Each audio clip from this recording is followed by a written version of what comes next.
आज हम करने वाले हैं IIT Madras BSc in data science में इंग्लिश सेकंड का वीक 1। ठीक है, अब ध्यान देना प्लीज़।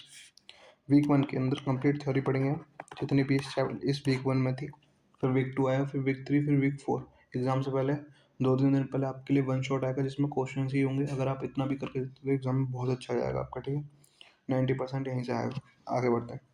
फिगर ऑफ स्पीच देखते हैं। फिगर ऑफ स्पीच क्या होती हैं, जिन्हें हम राइटर्स लोग यूज़ करते हैं।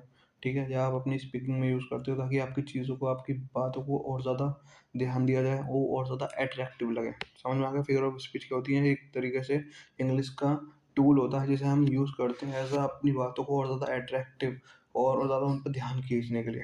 ठीक है, आगे बढ़ते हैं। सबसे पहले स्माइली में क्या होता है, आप दो चीज़ों को लेते हो, कंपैरिजन कराते हो दो चीज़ों की, जो एक दूसरे से क्या होती है, अनएसोसिएटेड, मतलब एक दूसरे से बिल्कुल अलग अलग होती हैं। दो अलग अनएसोसिएटेड थिंग्स होंगी या आइडियाज़ होंगे। ठीक है, और उन्हें कंपेयर कैसे कराते हो? मोस्ट कॉमनली क्या यूज़ करते हो आप? एज अ लाइक या एज, उनके बीच में कंपैरिजन दिखाने के लिए। अब ध्यान देना, एग्जांपल क्या है। O my love is like a red red rose, मतलब कि उसने क्या बोला कि मेरा जो, मैं जिससे प्यार करता हूँ, माई लव इज़ किसकी तरह दिखता है वो? रेड रेड रोज की तरह। रेड रेड रोज का मतलब क्या है? वो ब्यूटीफुल होता है रोज। उसी को आपने क्या करा, कंपैरिजन करके दिखा दिया। तो समझ में आ गया? समझ में आ गई चीज़ें? पहली पहले समझ में आया, स्माइली समझ में आया। अब मेटाफोर। मेटाफोर क्या होता है, जिसके अंदर आप क्या कराते हो, कंपैरिजन कराते हो किसी एक चीज़ की। मतलब आप बोल देते हो कि ये जो ए है, ये क्या है, ए इज़ बी, मतलब कि ए ही क्या है, बी है, ए ही क्या है, बी है। तो वो किस में होता है? मेटाफोर में। जैसे आप डायरेक्टली क्या बोल देते हो कि ये चीज़ ये भी होती है, ये चीज़ ये भी है, ये चीज़ ये भी है। जैसे कि साइलेंस इज गोल्डन, इसका मतलब क्या है? साइलेंस ही क्या है? सोना है। साइलेंस ही क्या है? सोना है। अगर किसी के पास मतलब कोई शांत स्वभाव का बंदा है या व्यक्ति है, वो बहुत ज़्यादा क्या करेगा अपनी लाइफ में, बहुत ज़्यादा चीज़ों को अचीव करेगा। यही यहाँ पे बोला गया है। यहाँ पे किसकी किसकी वैल्यू दिखाई गई है? साइलेंट की। किसकी दिखाई गई है? साइलेंट की। ठीक है, बात समझ में आ गई। Life is a roller coaster ride, इसका मतलब क्या है? कभी आपने सुना होगा कि जीवन में उतार चढ़ाव आते रहते हैं, उसी चीज़ को ये एक्सप्रेस कर रहा है कि लाइफ क्या होती है? Is a roller coaster ride होती है। ठीक है, जिसमें आप उतार चढ़ाव करते रहते हो। तो ये क्या कर रहा है, ये एक एक चीज़ को दूसरे में बिल्कुल क्या कर रहा है कि हाँ ये यही होती है। ठीक है, ए इज़ बी वाला फंडा याद रखना कि ए ही बी है। आगे बढ़ते हैं।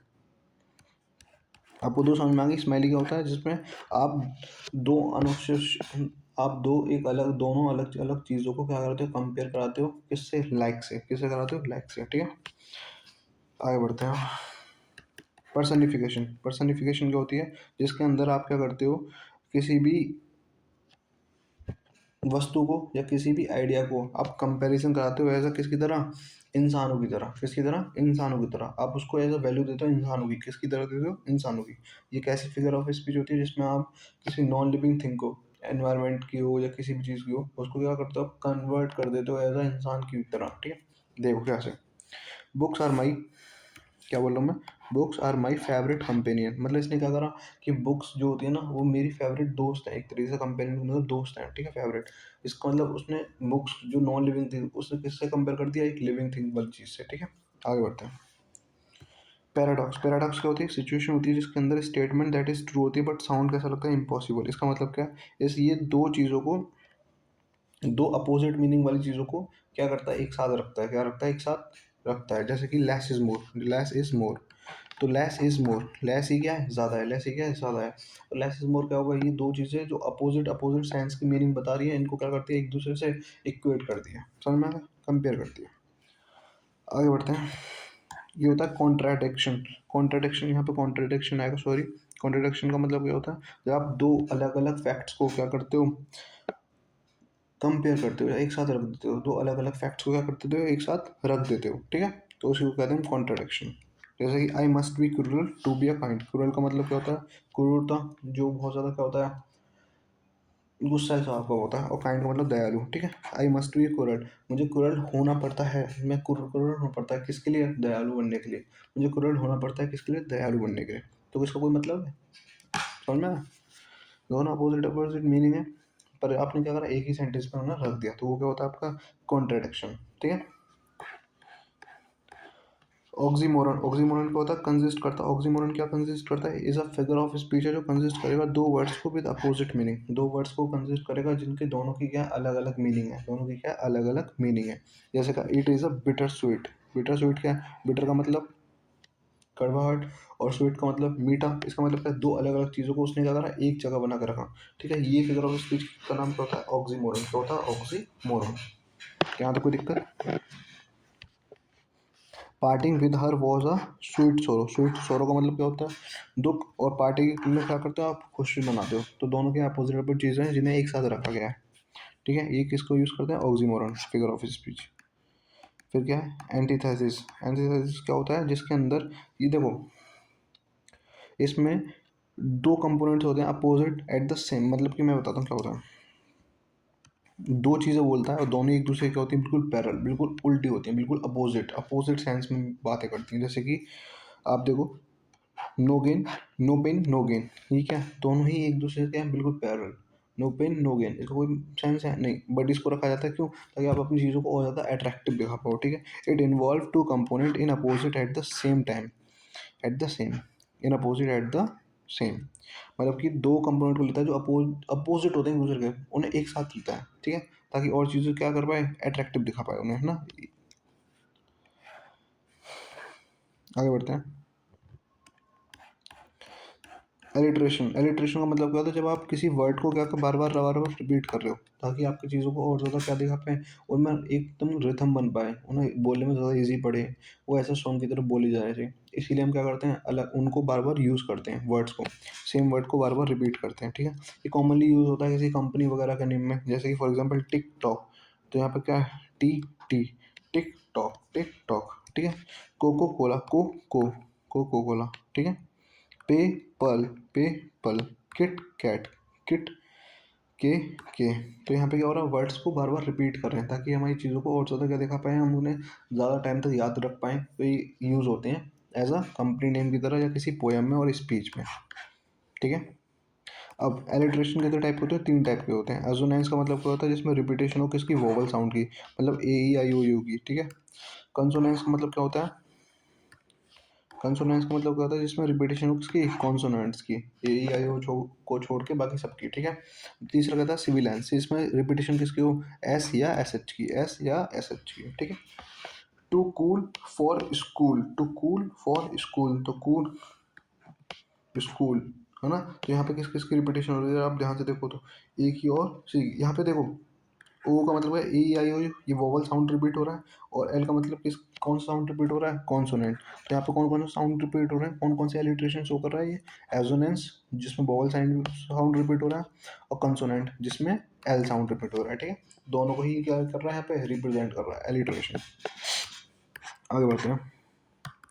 आयरनी, आयरनी क्या होता है, जिसमें ये स्टेटमेंट होती है जिसमें जो आपने बोला होता है ना, उसका बिल्कुल अपोजिट मतलब निकलता है। फॉर एग्जांपल, मेरी बहन एक नर्स है, मेरी बहन क्या है, एक नर्स, पर वो ब्लड से डरती है, इसका कोई सेंस बनता है, मतलब कि मेरी बहन जो कि ब्लड से डरती है, बट वो क्या है, नर्स, नर्स किस काम को करती है भाई, नर्स जो होती है, जैसे कोई बंदा चोट वोट लगी है उसकी पट्टी वगैरह करने के लिए, मतलब कि पट्टी को क्या बोलते हैं, ड्रेसिंग करने के लिए, है ना, इन सब के लिए यूज हो, इन सबको ही अब कौन करता है, नर्स करते हैं, इनके नर्स का काम होता है ये सब। ठीक है, तो my sister get really scared at the site of blood. अब बताओ, जो इंसान ब्लड से डर सकता है, क्या वो हॉस्पिटल में काम कर सकता है, नहीं कर सकता। तो ये क्या है, आयरनी क्या होती है, सिचुएशंस में होता है, जैसे कॉम्बिनेशन करते हैं इसमें स्ट्रेंज, फनी और सैड सिचुएशंस को, जिसमें किसका कॉम्बिनेशन होता है, स्ट्रेंज, फनी और सैड सिचुएशंस का। समझ में आ गया, मतलब कि जो चीज़ आपने बोली है उसका बिल्कुल अपोजिट ही सेंस निकलेगा। फन, फन का मतलब क्या है, जैसे कि आपने जो चीज़, कोई वर्ड बोला, बट उस वर्ड को आप यूज़ कर रहे हो as a secondary word, as a secondary word, मतलब कि आपने जो वर्ड बोला है उसकी मीनिंग कुछ और ही निकाल के दे रहे हो, मतलब कि जो वर्ड बोला उसकी दो मीनिंग हो। ठीक है, दूसरी मीनिंग बता रहे हो आप। समझ में आ गया। जक्टा, जक्स्टा पोजिशन, जिसमें two opposing ideas are place next to each other, मतलब कि दो जो अपोजिट, ये फिगर ऑफ स्पीच होती है जिसमें दो अपोजिंग आइडियाज, दोनों एक दूसरे के विपरीत आइडियाज को हम क्या करते हैं, एक दूसरे के बिल्कुल एडजेसेंट अलग अलग रखते हैं, एक दूसरे के बाद रखते हैं, जैसे कि समझना। It produce a contradiction effect, ये कौन सा प्रोड्यूस, क्या इफेक्ट प्रोड्यूस करते हैं, कॉन्ट्राडिक्शन इफेक्ट प्रोड्यूस करते हैं, क्यों, क्योंकि दोनों क्या होते हैं, अपोजिट अपोजिट आइडियाज होते हैं। अब आगे बढ़ते हैं। अभी आपने पढ़ा था एंटीथेसिस और ऑक्सीमोरॉन, ये दोनों किसके अंदर आते हैं, जोक्टा पोजिशंस के अंदर, ठीक है। समझ में आ गया, यहाँ तो कोई दिक्कत किसी को भी। इसमें क्या होता है, दो अपोजिट आइडियाज़ को हम एक दूसरे का रखते हैं, बाद में रखते हैं नेक्स्ट पेज पर। भाई ऐसा कुछ नहीं है कि इसमें समझ में ना आ रहा हो, आप इसको एक बार और रिपीट करेंगे ना तो आपको सब समझ में आएगा, ठीक है। ये फिगर ऑफ स्पीच है। अब वहाँ पे सेंटेंस पढ़ोगे तो आपको समझ में आएगा कि ये सेंटेंस बोल कर रहा है और किस फिगर ऑफ स्पीच की बात कर रहा है, ठीक है। नेक्स्ट कौन सी है, सिंडॉक्स। सिंडॉक्स क्या होता है, इसमें क्या आप ना कोई वर्ड यूज़ करते हो एज अ पूरे मटेरियल के लिए, एज अ पूरे मटेरियल के लिए। जैसे कि यहाँ पे देखो, how did the accident happen, कोई पूछता है कि आपका एक्सीडेंट कैसे हुआ, तो वो बोलता है ही फेल्ट फास्ट अस्लीप, वो सो गया था ऑन द व्हील, किस पे सो गया था, on the wheel. On the wheel का मतलब क्या है, कार। यहाँ पे किसको रिप्रेजेंट कर रहा है, व्हील, कार को। तो यहाँ पे आपने एक वर्ड बोला जो किसको, पूरे चीज़ को रिप्रेजेंट कर रहा है, ठीक है। तो कोई वर्ड को इस तरीके से यूज़ करना कि वो रिप्रेजेंट करे पूरे पूरी कैटेगरी को, ठीक है। समझ आ गया, मतलब सब्जेक्ट, पूरे पूरे सब्जेक्ट को। अब क्या, एनाफोरा। एनाफोरा क्या होता है, जिसमें आप रिपीटेशन करते हो किसी वर्ड का, पूरे वर्ड का, या किसी पूरे सीक्वेंस ऑफ, मतलब किसी पूरे सेंटेंस का क्या हो रिपीटेशन, सेंटेंस के अंदर से पूरे क्लोज का क्या हो रिपीटेशन। क्लोज का मतलब क्या होता है, आधा सेंटेंस, ठीक है। आगे बढ़ते हैं। स्टे, और ये कहाँ पे ज़्यादातर यूज़ होते हैं, ये स्पीच वगैरह में ज़्यादा यूज़ होते हैं, स्लोगन्स में, ठीक है। स्टे होम, स्टे सेफ, तो यहाँ पे स्टे हो गया, दो बार रिपीट हुआ है। ये किस, कौन सी फिगर ऑफ स्पीच हुई, एनाफोरा। कौन सी हुई, एनाफोरा, क्योंकि इसमें वर्ड क्या हो रहा है, रिपीट हो रहा है, ठीक है। आगे बढ़ते हैं। मेटोनॉमी। मेटोनॉमी क्या होता है, जिसमें आप किसी एक वर्ड को यूज़ करते हो किसी दूसरी चीज़ के लिए, किसी नेम को यूज़ करते हो, मतलब किसी नेम को यूज़ करते हो किसी दूसरी थिंग को डिस्क्राइब करने के लिए। For example, the quiz players well in today match, तो क्विज किसको रिप्रेजेंट कर रहा है, न्यूजीलैंड क्रिकेट टीम को। किसको कर रहा है, न्यूजीलैंड क्रिकेट टीम को। इससे थोड़ा सा कम समझ में आया, अब ध्यान देना। The White House wished all Indians on the occasions of Diwali, मतलब दिवाली के त्यौहार पे व्हाइट हाउस ने क्या करा, इंडियंस को क्या दिया, बधाइयाँ दी। तो व्हाइट हाउस किसको रिप्रेजेंट कर रहा है, president of the USA, president of the USA. आगे बढ़े। नेक्स्ट है लिटोट्स। लिटोट्स किसको यूज़ करते हैं, फॉर एग्जांपल हम कोई नेगेटिव सेंटेंस को यूज़ करें पॉजिटिव इफेक्ट के लिए। हम किसी यूज़ ऑफ नेगेटिव सेंटेंस, मतलब हम नेगेटिव सेंटेंस को यूज़ करें, नेगेटिव स्टेटमेंट को यूज़ करें पॉजिटिव चीज़ बताने के लिए, ठीक है। जैसे कि यहाँ पे हुआ, did you make this dish not bad. Not bad का मतलब क्या है, मतलब अच्छी है। नॉट बैड बोलते हैं, नॉट बैड मतलब इसका मतलब क्या है, काफ़ी हद तक ठीक है, अच्छी है, ठीक है। इसने ये बोला पॉजिटिव चीज़ बोली, बट नॉट एक नेगेटिव स्टेटमेंट के साथ, पर उसका इफेक्ट कैसा गया, पॉजिटिव गया। अब नेक्स्ट कौन सा, हाइपरबोल। हाइपरबोल में कहता है हाइपर और बोल, इससे बात याद रखना कि बढ़ा चढ़ा के बोलना, मतलब इतनी ज़्यादा तारीफ कर देना कुछ ज़्यादा ही, ठीक है। इस चीज़ में एक्सप्रेस, मतलब किसी को इम्प्रेस करने के लिए और चीज़ों को बढ़ा चढ़ा के बोलना, तो क्या होता है, हाइपरबोल। जिसका मतलब है, यू स्पीक सो स्वीट, आप बहुत मीठा बोलते हो, जिसकी वजह से मेरे दांतों में क्या लगी है, क्या बेटी, कोई मतलब है इसका, बढ़ा चढ़ा के बोल रहा भाई, क्यों बोल रहे हो, है ना। बोल सकते हो भाई, तुम्हें मौका मिल रहा है, तुम बोलो भाई, क्यों ही बोलोगे। समझ में आ गया यहाँ तक, कोई दिक्कत यहाँ तक। अब इफ्यूमेजिम, इफ्यूमेजिम ये क्या होता है, इट इज़ अ मेथड होता है जो यूज़ करते हैं टू टॉक करने के लिए अबाउट एन इनकॉन्वीनियंट। मैं बताता हूँ भाई, कोई ऐसी बात है जो आप नहीं बोल पा रहे हो, जब आपको लगता है कि अगर आप ये बोलोगे तो ऑफेंसिव, थोड़ा सा क्या लगेगा, थोड़ी झिझक वाली बात है, किसी को अच्छी नहीं लग सकती। जब बात बोलने में अच्छी नहीं लग रही है तो आप उसको ऐसा वैसा ना बोल के किसी और तरीके से बोलोगे, ताकि वो चीज़ आप बोल भी दो और किसी को बुरा भी ना लगे। इसका मतलब कैसे, पास्ट डबे, आप क्या, कोई डाइड, किसी की डेथ हो जाए तो आप वहाँ पे नहीं बोलते, तो आप क्या बोलते हैं, वो पास्ट डबे, क्या हो गया, पास्ट डबे, तो ये ठीक लगता है। दूसरी चीज़, जैसे कि आपके घर पे कोई छोटा मोटा काम है, आपके घर पे कोई टेम्पररी वर्कर आया है, अगर आप उसे बोलोगे कि ये टेम्पररी वर्कर है, नहीं लगेगा, सेंस कुछ बन रहा, मतलब थोड़ा सा अजीब लग रहा है ये सुनने में भी, ठीक है। वो जो सुन रहा है, जिसके लिए बोला जा रहा है, उसको तो बहुत बुरा लगेगा। पर अगर वहाँ पे हम टेम्पररी वर्कर ना बोल के क्या बोलें, गेस्ट वर्कर है, क्या है, गेस्ट वर्कर, मतलब वही है, लेकिन ये क्या लग रहा है, बोलने में अच्छा लग रहा है, ठीक है, सुनने में भी अच्छा लगेगा, ठीक है। और फिगर ऑफ स्पीच यही काम करती हैं, जो चीज़ सुनने में, बोलने में, लिखने में क्या हो अट्रैक्टिव हो, फिगर ऑफ स्पीच वही काम करती है उन्हें बनाने का। अब जो ज़्यादा ओवर वेट है जिसका, उसको ओवर वेट ना बोल के क्या बोलो, वेल फीड, अच्छा खाते हो, ठीक है, वेल फीड बोलते हैं ना, खाते पीते करके हो, तो मतलब कुछ और ही होता है, पर लगता अच्छा है वो भी, हाँ भाई है, और बोलता भी बंदा हाँ भाई है। समझ में आया। अब डिस्कोर्स मार्कर्स क्या होते हैं? फॉर एग्जांपल दो सेंटेंस हैं, S1 और S2, इन दोनों को जोड़ने के लिए हम एक सेंटेंस यूज़ करते हैं, एक वर्ड यूज़ करते हैं, जैसे हम कहते हैं डिस्कोर्स मार्कर। क्या कहते हैं? Discourse marker. कभी कभी हमें कोई सेंटेंस यूज़ मतलब स्टार्ट करना होता है तो हम पहले ही क्या लगा के चलते हैं? Discourse marker. तो डिस्कोर्स मार्कर क्या होता है? दो सेंटेंस को जोड़ने के लिए काम आते हैं, सेंटेंस को स्टार्ट करने के लिए काम आते हैं, या सेंटेंस को ख़त्म करने के लिए भी काम आते हैं। ठीक है, कौन? Discourse marker. ठीक है, ये कॉमनली यूज़ होते हैं किसमें? स्पीच में भी और राइटिंग में भी। ठीक है, कॉमनली यूज होते हैं स्पीच में भी और राइटिंग में भी। ठीक है, और ये का नेचर कैसा होता है? इनफॉर्मल। कैसा होता है? इनफॉर्मल। कैसा होता है? इनफॉर्मल। ये कभी कभी हेल्प करते हैं क्या? स्पीकर के मूड को डिस्क्राइब करने के लिए, स्पीकर के मूड को डिस्क्राइब करने के लिए। अब ध्यान देना, आई एम टायर्ड, मैं बहुत थका हुआ था। However I completed my work, इसके बावजूद भी मैंने क्या करा? अपना काम कंप्लीट किया। तो हाउएवर किसको रिप्रेजेंट? एक डिस्कोर्स मार्कर की तरह काम कर रहा है, दो सेंटेंस को वो क्या कर रहा है? जोड़ रहा है। आई वॉज टायर्ड एक इंडिपेंडेंट सेंटेंस है, मैं थका हुआ था। आई कंप्लीटेड माई वर्क, मैंने अपना कार्य पूरा किया, तो ये भी क्या है?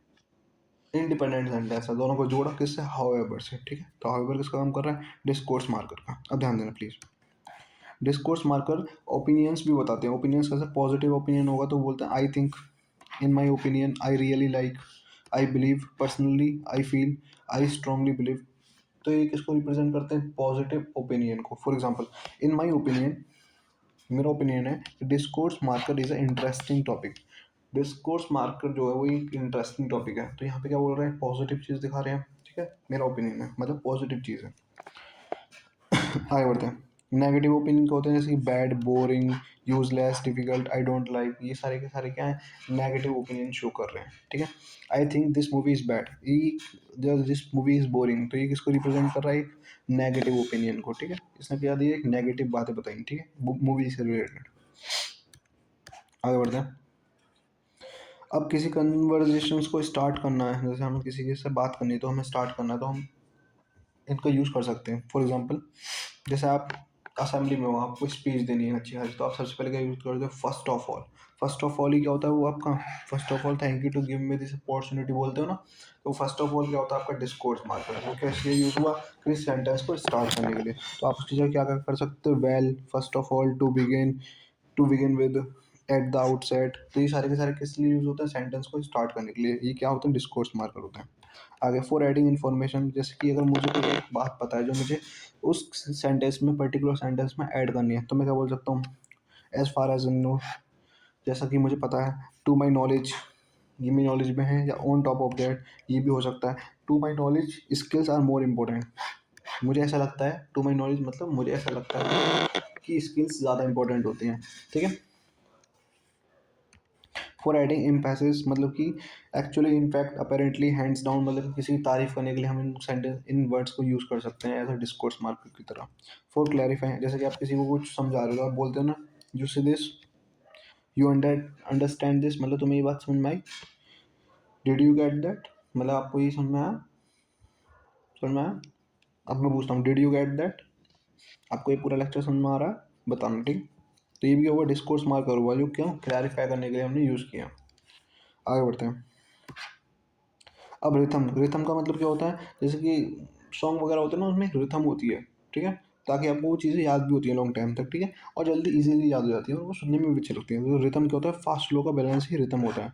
कब फास्ट करनी है वो वॉइस, कब स्लो करनी है ना। फास्ट स्लो इसका मतलब ये नहीं है कब ऊँचा मतलब तेज़ बोलना है, कब धीरे बोलना नहीं। फास्ट स्लो का मतलब होता है कब स्पीड बढ़ानी है, कब स्पीड स्लो करनी है। तो उसी को क्या कहते हैं? उसी का बैलेंस बनाने को क्या कहते हैं? रिथम कहते हैं। एग्जाम्पल देता हूँ, मार्कर्स देते सिग्नल क्लियर। मार्कर्स जो भी अपने पढ़ेंगे डिस्कोर्स मार्कर्स, वो क्या देते हैं? सिग्नल क्लियर, और स्पीकर की फीलिंग हो जाए नियर। तो यहाँ पे क्या हो रहा है? आपको एक रिथम यूज हो रहा है ना, कि मार्कर्स देते हैं सिग्नल क्लियर, स्पीकर्स की फीलिंग हो जाए क्लियर। ठीक है, तो यहाँ पे क्या हो रहा है? एक रिथम यूज हो रहा है। इट इज़ यूजफुल होता है इन कम्युनिकेशन में, यूजफुल होता है कहाँ पे? कम्युनिकेशन के अंदर। ठीक है, अब पिच, पिच क्या होता है? कहाँ पे वॉइस हाई करनी है, कहाँ पे वॉइस लो करनी है। फॉर एग्जाम्पल, अगर मैं गुस्से में हूँ तो मैं अपनी वॉइस को क्या करता हूँ? हाई कर देता हूँ। ठीक है, और अगर मैं थोड़ा सैड हूँ, जब थोड़ा उदास हूँ, तो मैं अपनी वॉइस को क्या कर देता हूँ? थोड़ा लो कर देता हूँ। पिच क्या होता है? कहाँ पे आपको वॉइस हाई करनी है, कहाँ पे लो करनी है। ठीक है, हम क्यों हाई या लो करते हैं? ताकि हमारी बातों को क्या क्या इंटरेस्ट लिया जाए हमारी बातों में। ठीक है, हमारी बातों में ध्यान जाए लोगों को। अगर सेम पिच रहेगी हमारी ऑलवेज तो क्या रहेगा, बोरिंग। अब समझना, हम में और रोबोट्स में फ़र्क देखें तो ह्यूमन्स और रोबोट्स में फ़र्क बस इतना ही है आज के टाइम पे कि जो रोबोट्स होते हैं वो रिदम और पिच को फॉलो नहीं कर पाते। वो क्या बोलते हैं, कांस्टेंट पिच में, एक सेम पिच में या सेम पर्टिकुलर सेंटेंस को बोलना ज़्यादा प्रेफर करते हैं, ना कि रिदम और पिच को यूज़ करना। ठीक है, कर भी नहीं सकते भाई, इतनी टेक्नोलॉजी है नहीं हमारे पास, इस टाइम तक नहीं है। अब बढ़ते हैं, अगर हम हाई पिच करते हैं तो वो किसको रिप्रेजेंट करता है, एक्साइटमेंट को, एंगर को, ये सारी चीज़ों को कौन करता है, हमारा हाई पिच रिप्रेजेंट करता है। अब लास्ट टॉपिक था आपका लैंग्वेज यूज़, क्या था आपका, लैंग्वेज यूज़। देखो भाई, लैंग्वेज क्यों यूज़ की जाती है, सबसे पहली बात तो ये कि आप दो लोगों के बीच में कम्युनिकेशन करने के लिए, अपनी बातों को समझाने के लिए, अपने आइडियाज़ को एक्सप्रेस करने के लिए, इन सब के लिए क्या यूज़ की जाती है, लैंग्वेज यूज़ की जाती है। ठीक है, दूसरी चीज़ क्या, कि आपको मल्टीपल लैंग्वेज आनी चाहिए। ठीक है, ऐसा ज़रूरी नहीं है कि आप एक ही लैंग्वेज याद रखो, मल्टीपल लैंग्वेज आनी चाहिए। अब लैंग्वेज का स्कूलों में क्या काम होता है और ऑफिस और कॉपरेटिव लाइफ में क्या काम होता है, सबसे पहले ये पढ़ते हैं। स्कूल्स में देखिए, माना जाता है कि अगर आप अपनी मदर लैंग्वेज में पढ़ोगे तो आपको ज़्यादा समझ में आएगा, बट ऐसा नहीं होता है। पर्टिकुलर स्कूलों में ज़्यादातर इंग्लिश चल रही होती है, क्यों, क्योंकि एक कॉमन लैंग्वेज चलानी होती है। पता, अलग अलग सोसाइटी बैकग्राउंड से लोग बच्चे आते हैं, उन्हें एक कॉमन लैंग्वेज हो जो सबको समझ में आए, वो इसीलिए हम क्या इंग्लिश को ज़्यादा प्रीफर करते हैं। ठीक है, इंग्लिश का इतना हमारे इंडिया के अंदर बहुत ज़्यादा क्या है, हाइप है, समझ में आ गई। तो लैंग्वेज क्या होती है, लैंग्वेज इज बेसिकली मैं बोलूँ तो दो लोगों के बीच की कम्युनिकेशन, दो लोगों एक दूसरे को अपनी बातें समझा पाएँ, कम्युनिकेशन हो पाए उनके बीच में, अपने आइडियाज़ को एक्सप्रेस कर पाएँ, वही कौन, उसमें कौन हेल्प करता है आपको, लैंग्वेज। कौन हेल्प करता है, लैंग्वेज। समझ में आया, यहाँ पे आपका वीक वन कंप्लीट होता है, किसका, इंग्लिश सेकंड का। आई होप ये समझ में आया होगा। ठीक है, थैंक यू, और प्लीज़ सब्सक्राइब कर लीजिए ताकि आपको आगे के लेक्चर्स मिलते रहें। ठीक है ना, ये मेरा फर्स्ट लेक्चर था, समझिए। आईआईटी मद्रास का मेरा फर्स्ट लेक्चर था, क्लास 12 का मैंने काफ़ी कुछ डाल रखा है, बीसीए का भी काफ़ी कुछ डाल रहा हूँ। ये आईआईटी मद्रास का मेरा फर्स्ट लेक्चर था, इसमें थोड़ा सा मुझे क्या हुआ, दिक्कत हुई है अभी, इसलिए नहीं कंटेंट कम आता, नहीं भाई पूरा आता ना, थोड़ा सा कॉन्फिडेंस नहीं बन पाता, एक धीरे धीरे वो बन जाएगा। ठीक है, एक दो लेक्चर्स में, इस लेक्चर्स के बाद अगले लेक्चर देखना आपको और अच्छा लगेगा वो। ठीक है, बट इसमें मैंने अपनी पूरा 100% दिया है, अगर आप इतना भी रिवाइज करके जाते हो तो आपके एग्जाम में कुछ भी नहीं रह जाएगा। ठीक है, थोड़े से क्वेश्चन करने वो मैं आपको करा दूंगा। ठीक है, थैंक यू। प्लीज़ सब्सक्राइब कर लेना, बेल आइकन जरूर दबा लेना ताकि नेक्स्ट लेक्चर आप देख पाओ। Thank you.